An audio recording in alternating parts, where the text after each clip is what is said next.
हे जे स्तोत्र आहेत ते व्हायब्रेशन्स आहेत. जसं इकडनं तुम्ही बोलता, तुमच्या मोबाईलचे व्हायब्रेशन्स ॲम्प्लिफाय होऊन दुसरीकडे ते जातात. जसं आत्ता जर मी तुम्हाला शिव्या द्यायला सुरुवात केली, तर तुम्ही हे माईक बंद कराल, चालू लागाल. मी म्हटलं, "उठ, चल, निघ, इथं काय चाललंय तुझं?" हं, हा हं. माझे साधे शब्द आहेत. बरोबर. बरोबर?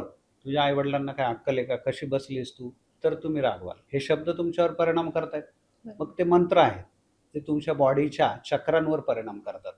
आपला अ पासून अ, ब, क ह्या प्रत्येक मंत्र आहे आणि तो तुमच्या बॉडीवर 7 चक्रांवर परिणाम करतो. मग ते मंत्र म्हटल्यानंतर जर गणपती बाप्पा आहे, तुम्ही गणपती अथर्व शीर्ष ते जर तुम्ही म्हणता, तर ते तुमच्या बुद्धीवर काम करतं. मग म्हणून मुलांना शिक्षणासाठी सरस्वती आणि गणपती यांचे जे मंत्र आहेत, त्याची रचनाच अशी आहे, की तुमची जी बुद्धी आहे, म्हणजे हे आज्ञाचक्र, सहस्रार चक्र, ते जागृत होऊन तुम्ही कॉन्सन्ट्रेट होता आणि मग तुम्हाला एकाग्रता वाढते. त्याचबरोबर रामरक्षा स्तोत्र हे वज्रपंजर आहे. त्याच्यामध्ये राम, राम, राम, राम, राम, राम, राम इतक्या वेळा आलेला आहे, की तुमचं जे इथलं मणिपूर चक्र आहे, ते संरक्षक आहे. ते जागृत होऊन, तो अग्नी प्रज्वलित होऊन तुमचे मेन म्हणजे मानसिक आजार जातात, शारीरिक आजार जातात आणि तुमच्यामध्ये एक एक शक्ती निर्माण होते.